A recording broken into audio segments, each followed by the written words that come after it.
Hello sir, welcome to social post. Thanks అండి. Sir, ఇప్పుడు పిఎంఎస్‌లో discretionary PMS అంటే ఏంటి? నాన్ డిస్క్రిషనరీ పిఎంఎస్ అంటే ఏంటి? ఈ రెండిటికి డిఫరెన్స్ ఏంటి సార్?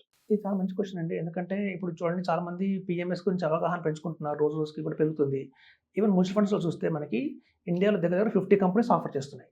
ఒక్కొక్క కంపెనీ దగ్గర 20 ఫండ్స్ ఉన్నాయి. అంటే ఓవరాల్‌గా 1000 ఫండ్స్ అవైలబిలిటీలో ఉన్నాయి మార్కెట్‌లో. సో ఏ కంపెనీ ఫ్లెక్సీ క్యాప్ తీసుకోవాలి? ఏ కంపెనీ మిడ్ క్యాప్ తీసుకోవాలి? కొన్ని కంపెనీస్ మిడ్ క్యాప్‌లో చాలా బాగా రాణిస్తున్నాయి. కొన్ని రాణించలేకపోతున్నాయి. కన్ఫ్యూజన్ ఎక్కువైపోయింది. ఎప్పుడైతే మనకు ఆప్షన్స్ ఎక్కువ అవుతాయో కన్ఫ్యూజన్ కూడా ఎక్కువ అవుతుందన్నమాట. సో చాలామంది ఏంటంటే ఇవాళ పీఎంఎస్‌లోనే మ్యూచువల్ ఫండ్స్ కూడా మంచి ఆపర్చునిటీ ఉంది.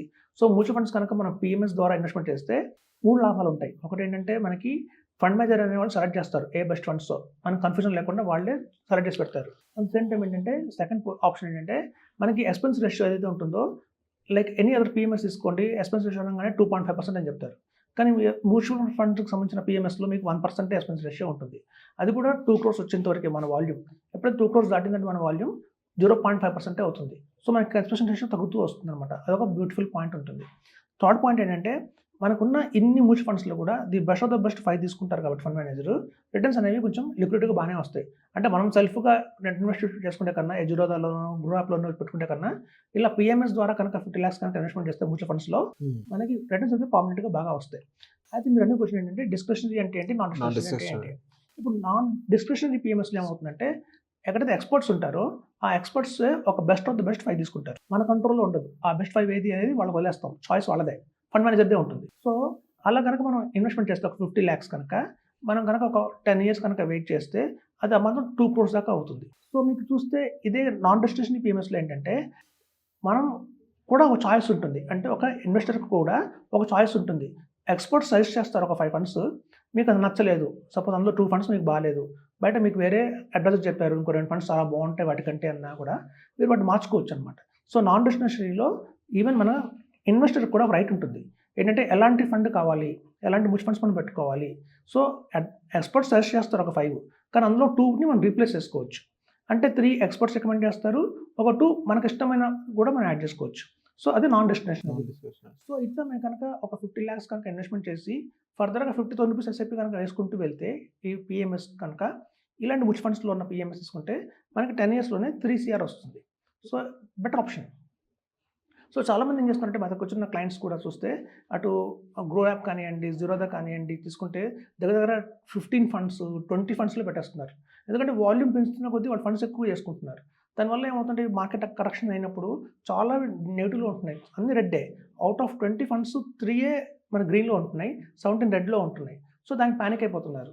ఎందుకు అంటే ఫస్ట్ ఏంటంటే ఎక్కువ నెంబర్ ఆఫ్ ఫండ్స్ తీసేసుకోవటం ఒకటి. తర్వాత ఎట్లాంటి ఫండ్ తీసుకోవాలి? ఏ కంపెనీ ఫ్లెక్సీ క్యాప్‌లో బాగుంటుంది? ఏ కంపెనీ మీరు చూస్తే మిడ్ క్యాప్‌లో స్ట్రాంగ్‌గా ఉన్నారు అనేది మనం డిసైడ్ చేయలేము. సో వాటికంటే కొన్ని పారామీటర్స్ ఉంటాయి. రోలింగ్ రిటర్న్స్‌ని చూడాలి, ఫండ్ మేనేజర్ చూడాలి, అతని ఎక్స్‌పీరియన్స్ ఎంత ఉందో చూడాలి, డెల్టా, ఆల్ఫా మనకు చాలా ఉంటాయి. సో అలాంటివన్నీ మోర్నింగ్ కూడా 3 ఉంటాయి. సో అవన్నీ కూడా మనం చూసుకొని స్టాండర్డ్ డీవియేషన్ చూసుకొని తీసుకోవాలి ఫండ్‌ని. ఓకే. సో అలా 22 పారామీటర్స్‌లో టెస్ట్ చేసిన తర్వాత తీసుకొని వచ్చిన ఫండే మంచి ఫండ్ అని చెప్తాం. సో కాబట్టి ఈ డిస్క్రిషనరీలో పీఎంఎస్‌లో ఏమవుతుందంటే ఎక్స్‌పర్ట్స్ కనుక సెలెక్ట్ చేస్తారు కాబట్టి అలాంటి ఫండ్స్‌ని మనకి ప్రామిసింగ్‌గా ఉంటాయి. రిటర్న్స్ అయితే బాగుంటాయి. At the same time non డిస్క్రిషనరీలోకి వెళ్తే ఇంకా బెటర్.